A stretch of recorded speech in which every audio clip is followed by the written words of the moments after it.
Welcome back to Studio F4 on Fast Times Willy. We're reviewing M3GAN 2.0. Gentlemen, let's broaden our minds. Russell!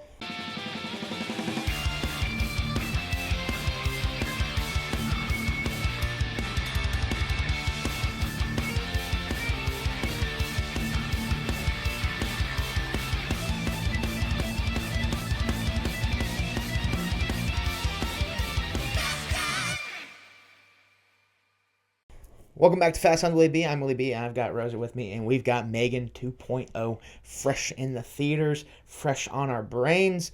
We've got Gerard Johnstone back in the director's chair for his second installment. We've got Allison Williams back. We've got Violet McGraw back, who in 2 years feels like she's aged 10 years. Oh my gosh, she's so cute. I love her. But we'll start with the good. Mm-hmm. And where do you want to start? I am going... Holy crap, I don't even know.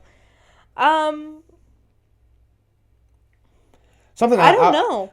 We could start with the AI. This one, it's diving even further into the world of artificial intelligence and its role in our world. And I think this one, something that I'd throw in the good that I liked about this movie is it almost feels like a movie you watch and it's giving you warnings to AI. Am I wrong in saying that? That's true. That's true. And you know what is kind of, as I was watching this, I had just remembered that a couple of weeks ago at my job in real life, I had to sign a training paper saying that something about AI, how we won't use it and how we won't like fall for anything, you know what I mean? Yeah. So I was like, oh my, like this is like real, like, cause you know, like I deal with emails and you know, doing what I do, I kind of work with like personal information for other people that aren't me. So like I had to sign something. So I was like, wow, this is like crazy. So we talked about it with the first one. I mean, it's AI gone wrong. This one, it's even heavier in that category because we've got nonprofits and their push to make laws against the use of AI in certain realms and certain ways. And so like it's a whole plot point in the movie is fighting against AI. Wow, there's an AI robot going around murdering people, and now M3GAN's back and she's trying to help against AI. And then and then there's the drop that it was the guy with the nonprofit the whole time, and like so it's a big plot point in this movie. And AI being almost like a cautionary tale, like watch out for it, because it's coming in hot, and it's in the right way can be super helpful, but in the wrong way could end us. I think another cool thing about this movie is that the way M3GAN reappears. It's just like she is using like all of her technologies. The house is decked out. The house is decked for sure, and M3GAN takes full advantage. Of that, and she like is I don't know. She's just like making herself appear all over. The scene where we really get her back, I like that scene where their house is getting broken into and Elsie's like fighting off the intruders while M3GAN's bouncing around and trying to help, and and then it's just the FBI the whole time. But I like that scene until you find out it's the FBI. I'm like, why wouldn't they just knock? But anyways, I liked the whole sequence of like the technology basically being her home security though. I thought that was cool. The ice machine and the Roomba and was it Elsie that was sending her the text messages? No, that was M3GAN. Oh, okay. Okay. That makes sense. Because there was, like, no name. It was just, like, a series of numbers. Okay. Because we see, like, Elsie, like, perusing. She's, like, watching. So, okay. That makes sense now. But, yeah, I enjoyed all that. She's, like, on the big screen, and she's on the wall and in the TV. I really enjoyed that scene a lot. That was probably one of my favorites. I enjoy the acting once again. I like Allison Williams a lot. I think we get even more character arc from here in the sense that they're starting to figure it out, but they're still not all there as far as that aunt niece mother daughter situation goes. I think Violet McGraw was great once again, and like I said, she looks so much older than she did in the first M3GAN movie. Great, But it's only been 2 years, which is crazy. feel like kids always, Yeah. they seem like they age quicker just because... Well, it's that thing, too, like what they say, like 8th grades when they just hit that huge thing. So it could have been that situation where she was like 6th or 7th grade in the first movie. Mm-hmm. Now she's 8th grade to a freshman, and she's just aged overnight. Oh, yeah. She really did. Because they say that, like, when you're going from 7th to 8th, that's when you see, like, the big Mm-hmm. jump. But, yeah, she was great once again. All the supporting characters, you know, I enjoy Tess and Cole. Cole. I Yeah. love him. Cole brought the comedy in this one, for sure. I think he was hilarious. There was... Now, I'll mention it. There was some comedy that didn't land for me.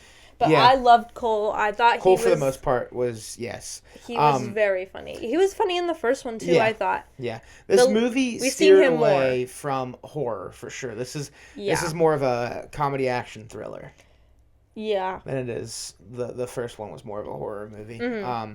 Because there's still some human death, but there's less, like, human. It's more robot on robot action, and the humans just kind of get in the crossfires. Yeah, definitely.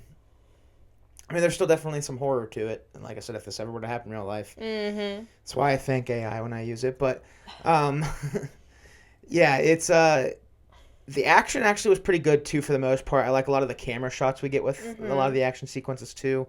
So I thought the direction was good in that sense. And it's kind of cool seeing the arc of M3GAN too. How, you know, even as a robot, she's kind of grown. Yeah. You know, so that was cool to see. I like what they did with her character. And I like what they did with all of, you know, the characters we're rooting for in this one. I think they did a good job with that. You know, we get a fun twist, too, with it being Christian. Who's manifesting it all, making it all happen. I couldn't say I'm surprised, but I kind of was. But just because we didn't, like, get, like, a real, like, good character story on him or, like, who he was or where he came from or whatever, he kind of just appeared. Yeah. So I don't know, but it was weird because, like, he had an upper hand because he was, like, you know, he had, you know, obviously him and Gemma were, like, together, so he had an upper hand in, like, whatever she was doing and when her projects, so he got, you know, he found himself in a good spot, he thought, at one point, but I don't know. It was a wicked turn for sure. Yeah. Kind of late in the movie too. Yeah. I'm not saying the pacing was kind of screwy because of it, but I think it was. I was kind of just waiting for something. To go wrong. I like the way they connected the first and second movies too, in this, you know, like with somehow Gemma and how all that went down. So I like that connection too. And I like the trajectory we get of Katie's character in the sense that she's really into computer science, even though you'd think she wouldn't be with everything that's gone on. She's a Thing poster in her bedroom, so shout out for that. I seen that. Because great movie. But yeah, so I enjoy the continuation for the most part. Yeah. Continues good, you know, a lot of the technical things. I mentioned the camera work. I thought that was good. Oh, yeah. Effects, once again, were pretty solid. You know, not the best effects I've ever seen, but also definitely, you know, a good job. And then, you know, I thought sound was good. We get some good music in this one. But, yeah. I like the use of color in this one a lot, too. It's. Oh, yeah. I feel like the first one was very gray. And this one, I mean, you see it in the cover with all the pink, but just in general, there was more color in this movie. Yeah, I would say. I enjoyed that. For sure. I think another thing I'd like to mention is, again, going back to, like, the action sequences with the camera work. I feel like with a good action scene, you have to have good camera work because there's so many angles. And like, especially, like, when Gemma is fighting, like, all, like, I don't know who they were, but they were all, like dressed in black. Yeah. That's, like, there's so many angles and things. So the camera work has to be spot on. But one action, I don't even know if it would be action scene, but one scene I'd really like to, we did not have D-box seats and we were not in the IMAX theater, but there's when... no IMAX theater near us. Oh, what? XD? XD, yes, that's what it is. When they pulled out in that fancy car, our seats were shaking. Yeah. And I thought that was cool. I was like, "Ooh, it feels like we're in the car with them," which I thought. D-Box probably would have been insane for that. Yeah, I think that was probably one of my favorite scenes because like M3GAN took over the car, and then you see the speedometer, like 300 miles an hour, just like through the city. Yeah. But that was, I mean, it was a short scene, but I kind of liked it. But I think it's just because it was so loud that our seats were shaking. But I don't know. We do get a brutal like Predator type kill. With Amelia pulling out the spine piece from what's his face's back. That was cool. Anything else in the good? I don't know. I feel like this one was a little bit more crafty. Okay. Maybe with some of the kills. Mm-hmm. Than the. There's definitely more of them. Definitely more. But I still feel like it's like in the first one there was less kills, but I feel like they were more memorable because it was that horror vibe to the. Mm-hmm. This one's such an action movie that there's definitely more body count, but it's like more mass destruction. Yeah, so. But I feel like it was good because you were like in a different, you know what I mean. There's security that needs to be fought off. I don't know. The word crafty can be pretty broad, but I just thought it was.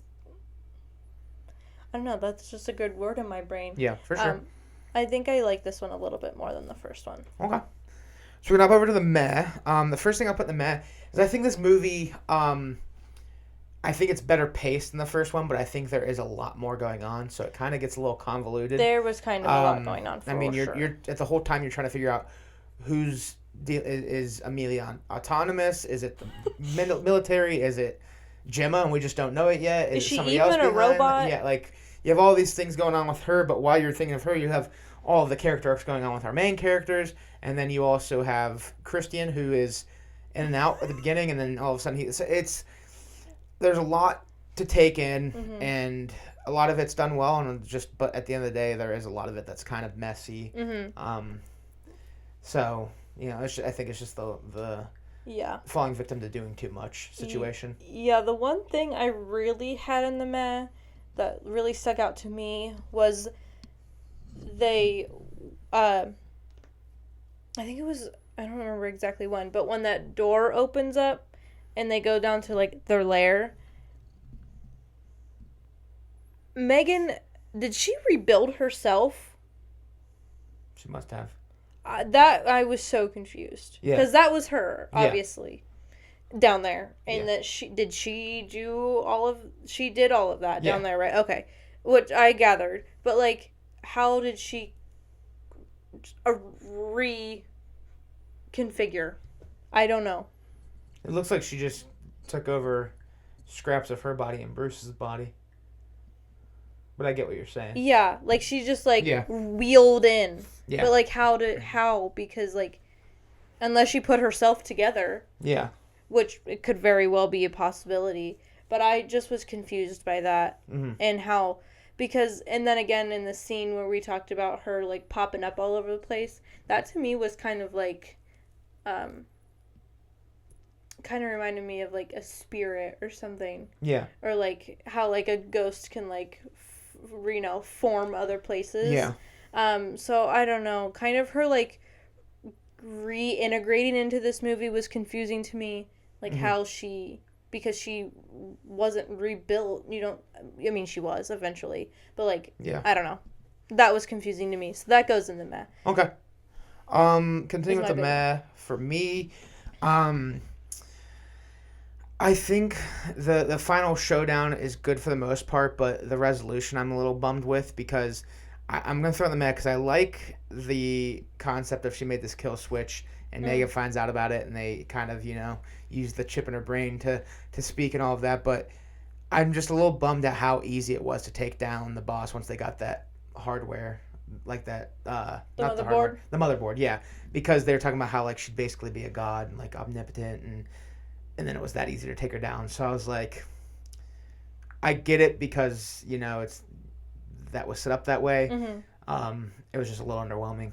Yeah. I think because she hadn't taken it anywhere to mm-hmm. do anything with it yet is how, like, I think she was like, if she were to take the motherboard and, like, go somewhere with it and do something. So, like, that would have been, like, her last opportunity to use the kill switch. I don't know. I don't know. There was kind of, like, some parts in the middle that were kind of a little messy for me. But Yeah, and then I have like a couple of nitpicks too. And yeah. it's just once again a lot of cringe falls into this and the comedy side of things. I also don't like how she just randomly like hang glides off the mountain. Like I feel like it's so unnecessary. See, and and I was gonna whisper over to you while you're watching. I was like, but like you can't just like walk in. Yeah, but I feel like there's got to be a different way. That was just it felt over the top to me. I feel like she could have like scaled the building or something because you see her Yeah. like scaling other walls and like. For sure. So I don't know. Great scene though. I mean, I thought it was. You don't think so? I just thought it was pointless. Like the. I don't know. It like just the look was of it. 2 minutes that didn't need to be in the movie. That's true. Something else I'd put in the meh is the lack of figuring out Gemma's situation. The whole movie, they were like, how do you afford this apartment, or how do you only pay $3,000 for this apartment, or whatever, and all of that, and we never find out like what is funding, because she has this lab now, like. Yeah. So I think that was a plot hole because it's mentioned too many times to not be figured out. Yeah, they do mention it quite a bit. Yeah, I don't know. I mean, because then they mention her business not doing well. Yeah. So how can someone with a business that isn't doing, you know what I mean? That's what I'm saying. So but they mentioned that too a few times. Plus having something to do with like her landlord liking her or whatever. Yeah. So like, I don't know. Is she doing something behind the scenes? I don't know. Or, you know what I mean? Yeah. Is she selling information? Who knows? Yeah. I agree.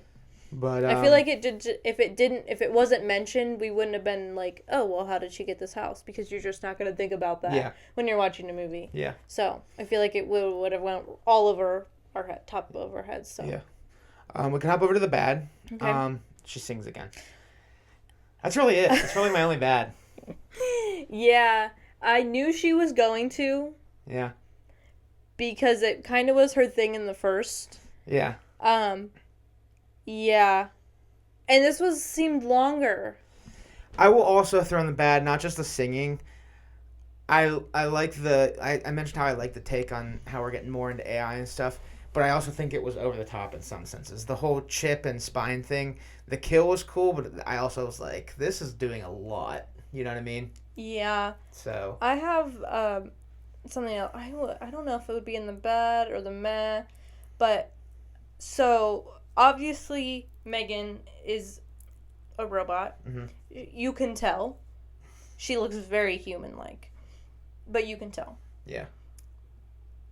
Now, Amelia, on the other hand, is played by an actual actress, which she's stunning. If that's I didn't look it up, so I don't know if that's like how she actually looks. Yeah. But there's some scenes where you can tell she looks more robotic. Yeah. And there are some scenes where you can tell that she looks more human. Mm-hmm. And to me, if her and M3GAN are kind of the same, why does she have more humanness than M3GAN? I don't know. I think that might be just looking too much into Okay, it. probably so. But like, there was some scenes, like the scene where they both looked very robot-like for most of the movie. Really? Yeah. There was one scene, I don't remember exactly the specifics of it, but I was like, wow, Amelia looks very human, but when she's in that gold dress, she looks very robotic. Okay. But there was another scene, I think she had like something black on, and she looked it was when she's in that the silver suit, and it's like all around, she looked like a human, like I wouldn't even have known. You know what I mean? Like if I would have walked right into the theater, I'd been like, oh, well, that's just an actress. Yeah. Not a robot. You know what I mean? That was just me and probably thinking too much into it, but I wouldn't even consider that a bad maybe. But, beautiful actress. I don't know who she is, but. Yeah. So we're going to go over to our final thoughts and ratings. What do you want to leave off with M3GAN 2.0? What do you give it out of 10? I do think I enjoyed this one a little bit more. Maybe not enough to move my rating. Just because it has some messiness to it. It was a fun watch. Again, lots more crafty kills. A fun continuation in the story, I guess. I can't be too mad at it just because it isn't like the 17th M3GAN, Mm-hmm. like most movies we're getting these days. Yeah. Only the second one. I'd be interested to see if they come up with a third. We'll see. Because it kind of ended in a way. Yeah. Where it That's could. Blumhouse. Yeah. They love it. They love a continuation. Yeah. So, but unfortunately, it's gonna still have to stick in a 6 for me. Mm-hmm. And if you watch the last video, you'll see that I gave the first one a 6. So, kind of on an even playing field. Yeah. The rewatch value for me probably isn't gonna be there. I don't know. No, I'm with you. I think Yeah. they're on par with each other. I also Think give this so. one a 6 out of 10. I don't really know. I might say I like this one just for the action just a little bit more. Yeah, that's But what I still think this one is a little messier than the first one. But yeah. it makes up with a little more comedy in this one. Still some that didn't land. Mm-hmm. But I think the action was enough to make this a more than worth the watch. Yeah, for with sure. the action alone. For sure. And like I said, it has that message of AI's here, Mm-hmm. beware. Yeah, Yeah. for sure. I feel like if you liked the first one, I feel like there would be no reason you don't like the second one. For sure. So definitely go watch it if you like the first one. Mm-hmm. I feel like even a little bit, because it is a good continuation on the story and it pulls a lot from the first one. So it's a pretty clear message, I thought. For sure. So that's all I got. That'll do it for M3GAN 2.0. Rosie, thank you for coming on. Yipper. Thank you all for watching. If you like what you're watching, check out some other videos. Hit the subscribe button or follow the social links down below. Any is appreciated. And we'll talk to you all soon. Peace. Peace and love.